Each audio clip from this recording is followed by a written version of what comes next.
So I really come on live, but I feel like, well, at least I don't do these type of videos on this channel.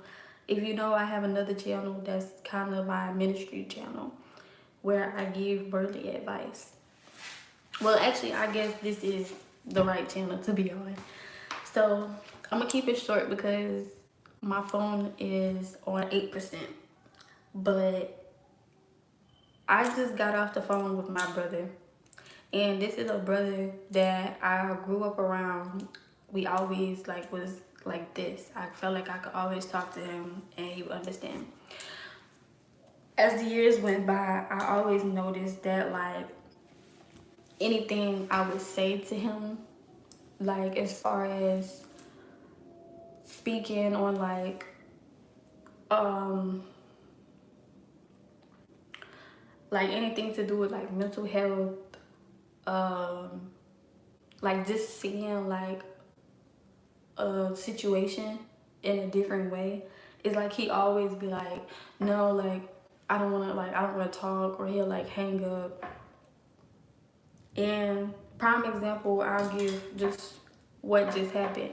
So we was on the phone originally talking about other stuff, but I compared it. I brought up a situation that had happened years ago when I was 16. So some people don't know is that a I had lost a friend, and she was killed at the age of 16. And I actually never told a lot of people this story because it always hit it always hit home, it hit like a nerve in me. And obviously it's going to do that, but it hit. I just never wanted to really talk about it because the situation was really bad. How everything went down, how people who knew her was looking at the situation from the outside looking in. And I basically was telling my brother, reminded him of it was a time where I was staying with him and his grandmother. And he was saying basically how around that time I was being disrespectful, I was being rude. And I was telling him that to me, I wasn't being rude and disrespectful. I just wanted some peace. I just wanted to be to myself around that time because like I said, I don't really tell this story a lot, but my friend was killed at the age of 16 on Christmas Eve back in 2017. And I literally, I was really broken because her death came to a shock to me because she was at my house and I allowed her to go to her boyfriend's house at the time, and she was supposed to come back in the morning and she didn't. And how I was told the story of how she was killed, it was really tough because I had to, at the age of 16, I had to figure out how I was going to tell her mother, to her face, her mom dropped her off alive at my house. And I had to find out how I would tell her mom that her daughter is dead at a location that she didn't even drop her off at. So that alone was heavy on me, and I didn't know how I was going to tell her that because I was shocked myself. And not on top of that, I literally had a grandmother who had raised me, and she told me, sorry, she told me to my face that I was basically the reason that my friend was killed. And it really put me in a dark place because I went from grieving and trying to understand the death of my friend to now blaming myself for her death. And it really put like a lot on me. And it wasn't a lot of people who I could talk to around that time. Like, I wasn't even able to go to her funeral. My aunt had took my phone. I had a old Android phone, because the one she had took was like my actual phone, and I had a backup phone. And I was on, Facebook at the time, looking at everything that everybody was saying. And it was like a week later, I was viewing it, and I saw this one comment from a girl that I actually knew, who we both knew. And she made a post, and she said, I just think it's funny how the people who were there, or the people that like actually knew about her death, didn't show up to her funeral. And it put me in like that took a toll on me too, because it was like, I wanted to go to her funeral, but I wasn't allowed to. Like, my aunt, she basically put me on punishment. Like, she took my phone, she didn't let me go out nowhere. I wanted to ask her if I could go to the funeral, but I knew like she wasn't gonna let me. And after that, I stayed with her for a few months. And one day I came home from school, and she was just like, pack your bags, like you're leaving, you can't stay here anymore. She didn't tell me where I was going. She didn't tell me why I had to leave. All I know is when I fell asleep in the car, and when I got to the destination, I saw my brother and my grandmother. And when I was there, I was happy to see them, but at the same time, I was very depressed. I was having suicidal thoughts. So while I was there, I would walk out of the house like at night and just go to the park down the street.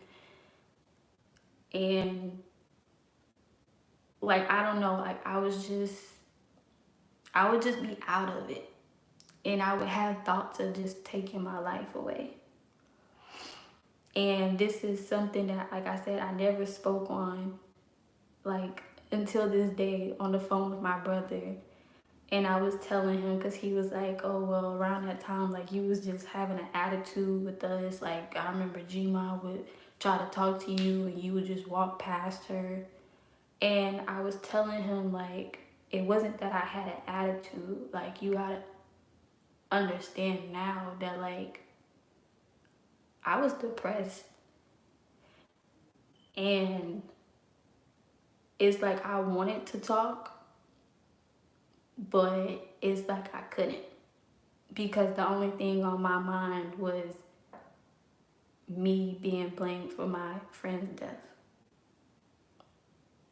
And my brother, like, he just was like, like, I don't get it. Like, he was just like turning the whole thing. He was like, Tora, like, we gave you space, like. And I was like, at that time, because I was telling him, like, at that time, I just wanted space. Like, I just wanted to be alone. And really, when I said I wanted to be alone, I just wanted to be with God.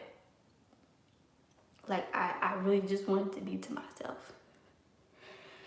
And he was like, well, we was giving you those times. And I told him, like, you don't remember, like, when G-Ma took me to the hospital trying to get me re-indicted because I wasn't talking to her, because supposedly she felt like she was walking on eggshells in her house. And I was telling him, like, you gotta understand, like, how that made me feel. And he's like, well, Tora, we gave you space. We gave you space. Like, we let you be. And he was like, G-Ma would, like, get upset and be all worried about you walking out the house. And I remember, like, one time you were just in the patio and she freaked out. And I'm like, you just proved my point. It's like, she said she understood, but at the same time she didn't, because she would be freaking out when I just wanted to be to myself. And then he asked a question, and he was like, because I told him, I was like I was like, yo, like I was depressed. Like in my mind, like I was out of it. Like I was completely out of it. And he was like, you think you're the only one that's ever been depressed and sad and all this other stuff? And I said, around that time, yes. And he was like, well, I'm not gonna have this conversation with you. And he hung up. And I'm just like, I'm just like, did it, like, it was just like, it didn't even make me upset. If I finally felt good to like get that out, because I've been holding that in since then. And it's like, my brother, he never understood. Because he was like, when he asked that, I'm like, you're trying to like switch it and be like, oh, like you act like you were the only person that's ever been depressed in life. No, around that time, I was the only one that was depressed. Because in that house, I was the only person in that house at the age of 16 that had lost a friend due to gun violence. I was the only person in that house that was dealing with suicidal thoughts because she was told that she was the cause of her friend's death. I was the only person in that house that was betrayed by a person who I thought cared about me. But later, when I got home, or when I got in the house, to a house that I called home, had my stuff packed and told me to get in the car and let's go. Didn't tell me where I was going, none of that. So it's like, and like I don't have no resent towards my brother. It's just it just made me realize that people will have their own perspective of things. Even when you try to explain it to them and get them to understand, it's like at the end of the day, you could put it in multiple ways, and the way they see it is the way that they will see it. Until their mindset change, until they are in the situation themselves. And I would not want him or anybody to be in that situation. But it made me realize that this was something that I could finally get off my chest. And I said to him, like, you guys never really understood me. And I finally understand that it's okay to be misunderstood. And I'm learning that you can say your piece, and if the other person understands, then that's a good thing. But if they don't try to force them to understand, because at the end of the day, you went through it and you know what you felt. And even now, like I'm shaking, because that's like, I'm always a person that I always, if you know me, and I told him, like, I shut down. Like anytime I don't express my feelings or nothing, I always just hold it in. I always hold it in. I hold everything in. And I don't know if anybody is going through anything in their life that they're just holding stuff in, but don't do that. You know, don't do that. Especially if it's something that's been on your heart or that you've been holding on for years. Let it out. You know, speak about it. Get therapy. Pray about it. Like, just don't hold it in, because the more you hold it in, it's like it's not good for you. Because this is something that I've always held in, and I've always been looked at as the bad guy. Like, oh, Tora's always having an attitude. Tora's so disrespectful. No, Tora been through a lot of things that Tora held in and was sparing a lot of people. A lot of people was saying that they understood me. Y'all didn't understand a dang on thing. Y'all never understood me. Only person that ever understood me was God. And it sucks because you would think that your own family would understand you or would be willing to have that ear to listen, and not listen to have a response, but listen to actually understand. And unfortunately, you will have some family members that do, and you'll have some family members that don't. And that's okay. Because I used to think that family is supposed to stick together, but family is just like anything on this earth. It's temporary. I hate to say it, but it's temporary.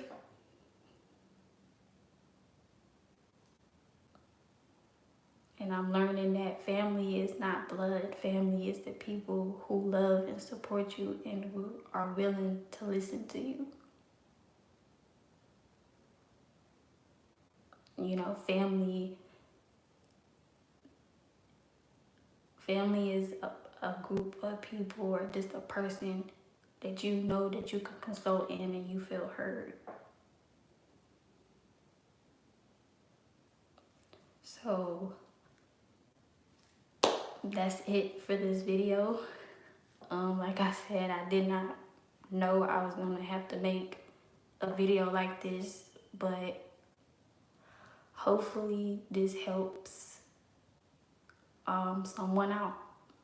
And actually, before I go, I actually want to show you guys something. So I'll be right back.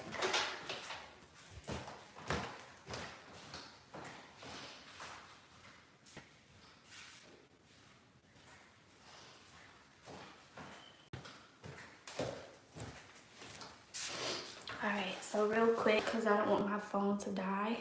It's on 3%. This is something I actually created earlier today at school.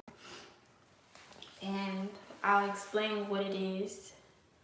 So as you see, it looks like a little present. So the hearts on it is basically a project that we did at school for mental health.